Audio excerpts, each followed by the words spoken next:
다음은 이제 목표 설정입니다.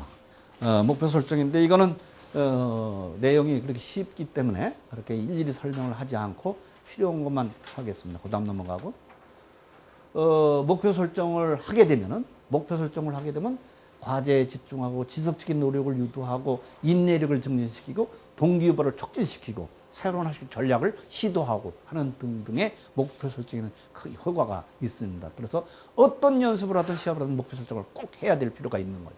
그 다음 또 목표 설정을 하면 과제지향적 목표를 세우고 또 도전적이고 실현 가능한 목표를 세운다. 또 명확한 목표, 긍정적인 목표, 또 목표 정기적으로 평가하는 등등이 목표 설정하는 하나의 원리가 되겠습니다. 이 원리에 입각해서 목표를 설정하고 또 조정하고 해야 되는 거죠. 그 다음 그래서 이제 실제 골프를 할 때 목표 설정을 위해서 운동수행 프로파일을 만들어서 실제 목표 설정에 이용하는 것을 한번 실제로 보겠습니다. 핵심적인 운동수행 요인을 분석을 하고 그것을 요인을 척도 평가를 한 다음에 현 상태를 평가하고 목표 설정을 하고 우선되는 목표 설정을 해서 최상 수행을 분석하는 건데 실제 보겠습니다. 그 다음 이렇게 선수 자신이 여기 드라이브샷을 이상적인 수준이 10점이라고 하면 현재 수준이 몇 점이냐 자기가 쓰는 거예요. 그리고 현재와 이상과의 차이가 얼마냐 4점이죠. 그리고 자기 자신이 최상으로 했을 때 이상은 10점이면 자기가 잘할 때 만 잘해도 올라갈 수 있는 점수가 얼마냐 이게 최상 수준 이게 8점이 되는 거예요. 이걸 자신이 쓰는 겁니다. 이건 자신이 이렇게 뭐 골프 기술에 대해서도 쓰고 또 체력에 대해서도 쓰고 또 심리 기술에도 쓰고 해서 이렇게 자기 자신이 쓰게끔 해가지고 이제 분석 평가를 하는 거죠. 그다음 이게 그다음에 그냥 갔어? 다시 돌아가.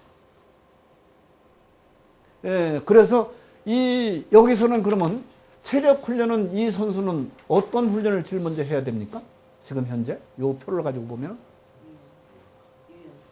순발력하고 근지구력 아니면 지금 이상적 수준과 현재 수준과 차이가 많은 맞습니다.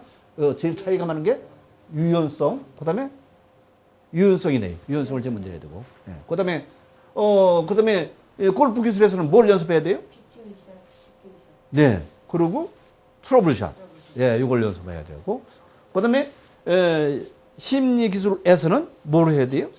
그다음에 이렇게 해야 된다. 제일 잘하시네요. 이렇게 해서 이제 목표 설정을 이걸 가지고 목표 설정하는데 참고가 될 수 있다. 다음은 이제 루틴입니다. 이게 처음에 말씀드릴 때도 루틴을 제가 말씀드리면서 모든 심리 기술 훈련은 어디로 집합이 되냐면 바로 루틴 훈련으로 들어갑니다. 그러니까 모든 심리 기술 훈련, 이완 훈련하고 심상 훈련하고 집중력 훈련하고 등등 각성 조절 훈련을 하는데 그런 훈련을 해서 마지막에 갖다 넣는 건 뭐냐? 루틴에다 갖다 넣기 위해서 그러는 거예요. 그래서 그런 이제 루틴으로 다 이제 집합했는데 그 루틴이라고 하는 것을 다시 한번 아까 설명드렸지만 골프에서 샷을 할 때 선수들이 습관적으로 일정하게 하는 행동적 심리적 절차 아까 말씀드렸죠. 이거는 자신만의 독특한 습관을 자신도 모르는 사이에 이제 정하고 시합에도 습관적으로 사용. 이게 굉장히 좋다 이거죠. 근데 여기 이제 루틴을 쓰시는 선생님이 계신데 우리가 선수들을 이렇게 받으면 처음에 루틴을 분석을 한다. 심리검사 다 하고 되면 이제 루틴을 분석을 해요. 루틴 되게 해요. 우리한테 오는 정도면 되면 상당 수준 애들이 골프 선수들이 오기 때문에 루틴을 다 해요. 근데 그걸 분석을 해보면은 아까 얘기했던 인지 루틴이 없다는 거 하고 또 하나는 결정적인 시간에 가서 루틴을 보면 루틴이 흐트러져요. 그러니까 갤러리가 허용되면 우리 트레이너들이 현장을 갑니다. 시합장에 가서 비디오 찍고 이제 쭉 보는데 봐서 딱 보면 트레이너가 보면은 이거 미스샷이 나오네. 미스샷이 탁 나오는 거예요. 왜 어떤 때 나오느냐? 루틴이 깨져버리는 거죠. 자기 루틴이 준비하고 나가고도 가라흐리하고 그다음에 준비하고 때리는 시간이 딱 있는데 그거보다 훨씬 짧아져 버리면 그건 미스샷이 트레이너시 나오는 거죠. 근데 그래서 돌아와서 그 루틴을 정확하게 밥 먹면서 정확하게 하고, 그래서 우리 트레이너들은 스톱워치를 가지고 현장을 갑니다. 그래서 얘가 평소에 연습했던 루틴하고 현재 루틴하고 시간을 재가지고 얼마나 정확하냐 이걸 봐가지고 조절하고 그런 훈련을 하는 거죠. 훌륭한 선수들은 습관화된 행동을 개발해두고 철저히 지킨다. 아까 말씀드렸어요. 가장 정확하게 하는 건 타이거 우즈죠. 정확한 거예요. 박세리 선수도 정확해요. 그리고 루틴으로 심리적인 불안을 극복하고 그리고 시합에만 집중할 수 있다. 즉 루틴은 불안을 감소시키고 집중력을 높일 수 있는 그런 의미가 있죠. 그다음 루틴을 한번 보겠습니다. 이게 이제 프로 선수인데 개인적이기 때문에 이름은 밝히지를 않겠습니다.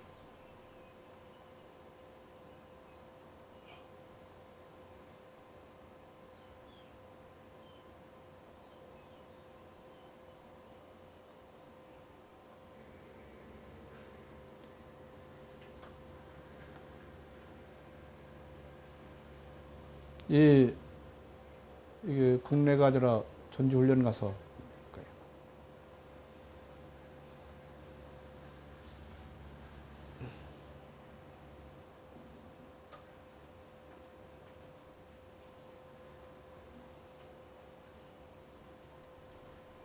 이게 루틴을 근데 우리가 인지 루틴을 볼 수가 없어요.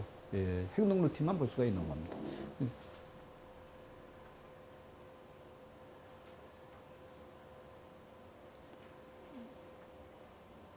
이렇게 거기까지만. 이 루틴을 하면 이거는 이제 바로 그 유명한 학자들이 하는 얘기예요. 시합 전 행동 절차는 시합 준비 과정에서 빼놓을 수 없는 것으로 불안의 조절과 수행의 질을 향상시키는데 아주 효과적이다. 이 연구 결과를 얘기하는 거고, 또 습관화된 동작 및 전략으로 알려진 루틴은 사격, 골프, 양궁과 같은 폐쇄 운동, 이거 폐쇄 운동이라는데 보다 효과적이다. 그다음 행동 루틴. 지금까지 우리가 보는 것은 행동 루틴이에요. 신체적인 이완, 기술 수행에 필요한 동작들인데 이것보다는 더 중요한 것이 이와 같은 인지적인 요인, 정신적인 이완, 기술적인 단서, 심상화, 인지재구성 등등등등의 인지적 요인이 더 중요하다. 우리는 제가 2001년에 미국 가서 1년 동안을 교환 교수로 가 있는 때 내가 그 골프를 지도하는 사람한테 내가 지도를 여러 번 받아봤어요. 어떻게 지도를 하는가를 보는. 근데 거의 많은 그 프로들이 루틴을 하고 있었어요. 루틴을 인지 루틴까지 집어넣는 루틴을 하고 있었어요. 그러니까 우리보다는 미국이 이런 측면에서 상당히 발전됐다는 것을 볼 수가 있었습니다. 그다음 루틴은 언제 해야 되는가? 이제 루틴은 크게 두 가지 종류의 루틴이 있습니다. 하나는 실제 운동 수행할 때, 퍼트를 할 때, 드라이브 샷을 할 때 하는 루틴이 있고, 또 넓은 의미의 루틴이 있어요. 그건 뭐냐면 선수가 시합장에 도착해서 준비 운동을 하고, 그다음에 연습을 하고, 그다음에 시합에 임하는 이런 전체, 이것도 큰 의미의 루틴이 될 수가 있습니다. 보세요.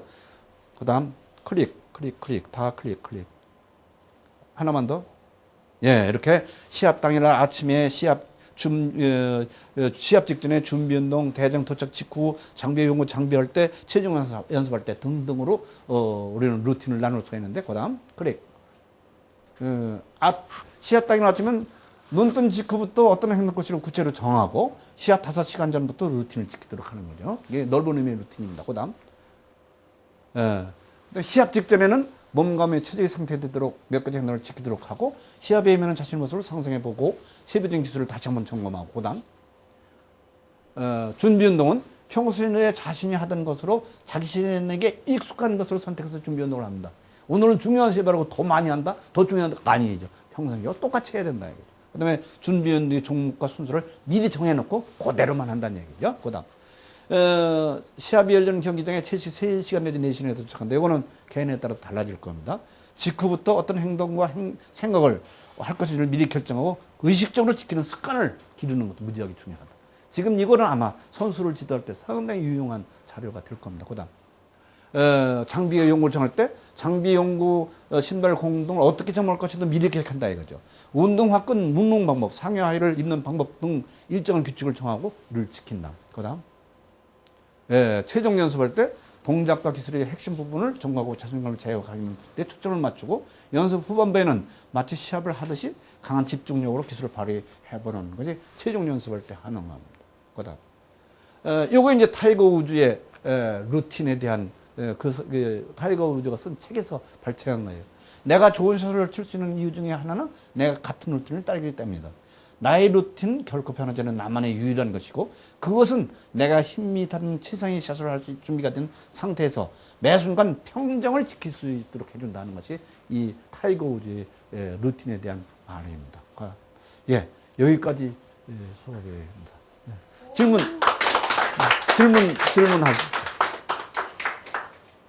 어떤 질문도 괜찮습니다. 아까 그 집중력을 좀 요하는 거에서 심상 수행을 제가 할 수 있겠는데 조금 더 고도에 한다면 아까 양궁을 처음에는 이제 어떻게 인지하고 그 심상을 해야 될지 몰랐어요.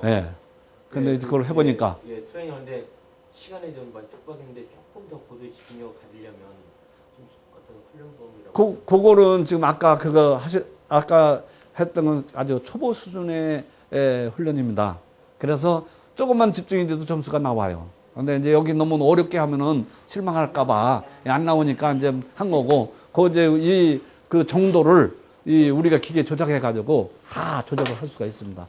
정도 아주. 만약에 진짜 실전에 나가서 만약에 심상을 하는데 저도 나가서는 특히 전 코스 보면서 심상을 하더라도 코스 매니먼트를 하는데 조금 더 집중력을 요한다면 어떤 식의 뭐 특이할 만한 상황이나 뭐 상황을 만들어야 될지. 그러니까 집중을 높이려고 한다 하면 집중력을 높이는 것은 이제 지금 저 훈련은 집중력을 어떻게 만든다, 어떻게 단서를 한다, 그런 걸 배우는 거지 이것이 집중력을 키우는 건 아니고 집중력을 높이기 위해서 우리는 뭘 가장 초점을 두느냐면 적정각성 수준에 가게끔 만드는 거예요. 적정각성 수준에 가도록. 너무 높은 사람은 낮추고 낮으면 높이고. 그래서 그 적정각성 수준에 가면은, 그리고 긍정적인 정서 상태가 되고 유쾌한 감정이 되면은 집중력은 높아지게 되어 있어요. 그걸 만들어서 집중력을 높이면은 이제 운동 수행은 저절로 잘 되게 되는 거죠. 근데 그 적정각성 수준을, 개인마다의 적정각성 수준을 찾는 것. 그 다음에 또 하나는 각자가 자기 자신의 각성 수준, 자기 자신의 각성 상태를 감지하는 능력. 이걸 훈련을 시켜야 되는 거예요. 지금 그거 되는 분은 없어요. 훈련을 시키면 자기 자신이, 내가 지금 각성이 너무 높아? 알아야 되는 거죠. 그러면 너무 높으면 낮추는 훈련을 호흡을 해서 하면 되는 거고, 이게 너무 낮아? 그럼 높여야 되는 거고. 그러니까, 자기 자신이 적정각성 수준의 범위를 알게 하는 거고, 찾아내는 걸 같이 찾아내고, 그 다음에 자기 자신이 현재의 각성 수준이 어느 상태냐 하는 감지 능력을 기르는 게 무지무지하게 중요하죠. 우리는 주안점을 그걸 가지고 합니다. 그러면은 적정각성 수준에 자기가 가면 그때는 집중이 높아지니까 그러면 자동적으로 이루어집니다. 아주 핵심적인 질문을 하셨어요. 내용으로 아니까 질문을 하셨어요. 좋은 질문을 하셨어요. 수고 많으셨습니다.